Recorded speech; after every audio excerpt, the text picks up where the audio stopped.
Thyroid एक शरीर में ग्लैंड होती है और उसका सिक्रीशन जिसे थायरोक्सिन कहते हैं, यह बॉडी के सिस्टम के लिए बहुत इम्पॉर्टेंट है। और प्रेगनेंसी में यह अधिक इम्पॉर्टेंट इसलिए है कि आरंभ के 3 महीनों तक जो गर्भ के अंदर जो बच्चा पल रहा है वो माँ के थायराइड के लेवल पर माँ डिपेंड करता है।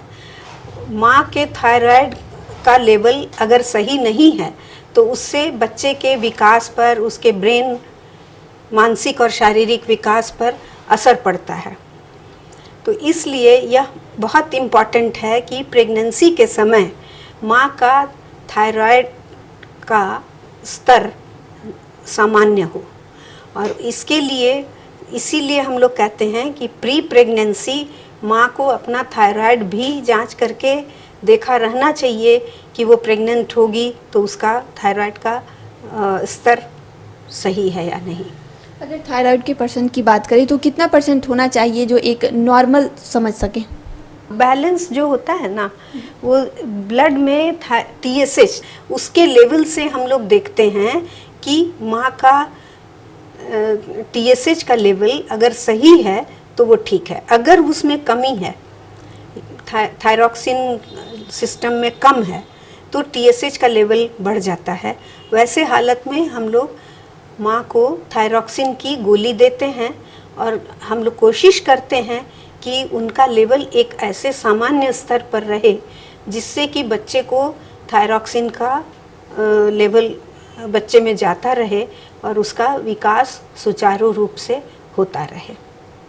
अगर डिलीवरी के टाइम अगर बात की जाए तो डिलीवरी के टाइम अगर किसी महिला का थायराइड अचानक से बढ़ जाए तो वो कितना खतरनाक हो सकता है? अचानक से तो नहीं बढ़ने की बात है, क्योंकि हम लोग शुरू से जांच कराते रहते हैं।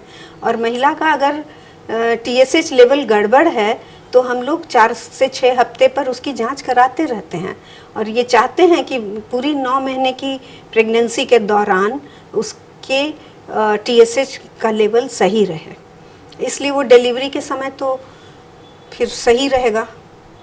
और अगर किसी को कभी नहीं 9 महीना दिखाई हो, उसी का ऐसा हो सकता है कि गड़बड़ हो, लेकिन वैसे हालत में पहली बात, अगर किसी को हाइपोथायराइड या हाइपर हो तो पहला बात है कि उसे प्रेगनेंसी होने में दिक्कत, प्रेगनेंसी हो जाती है तो रिस्क है कि उसे गर्भपात हो जाए। दूसरा रिस्क है कि उसको समय के पहले डिलीवरी हो जाए, बच्चे में उसका वज़न ठीक ना हो, उसका मानसिक विकास ठीक ना हो। ये सारे प्रॉब्लम तो हो सकते हैं, इसलिए वो तो शुरू से सही होना ज़रूरी है। जैसा कि आपने बताया कि थायराइड का, तो उस समय एक महिला को क्या करना चाहिए, क्या खान पान रखना चाहिए, सप्लीमेंट्स क्या होने चाहिए जो इस पर असर ना पड़े, थायराइड बैलेंस रहे?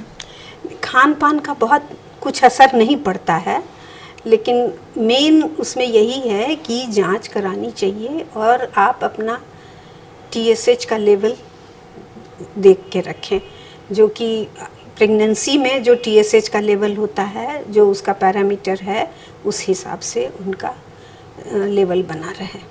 अगर कोई महिला को अगर ये थायराइड की प्रॉब्लम बढ़ रही है तो वो उस पे शरीर पे क्या लक्षण दिखाई देने लगते हैं जो डॉक्टर से कंसल्ट करना है?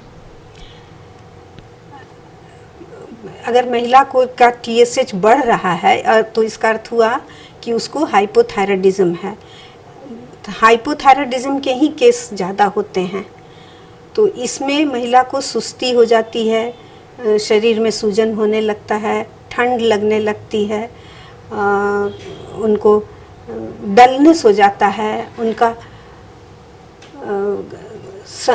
मानसिक संतुलन में है कि वो डिप्रेशन होने लगता है, उनको किसी काम पर कंसंट्रेशन में उनको दिक्कत होती है, काम करने में थकावट होने लगती है। यही सब लक्षण उनको आने लगते हैं।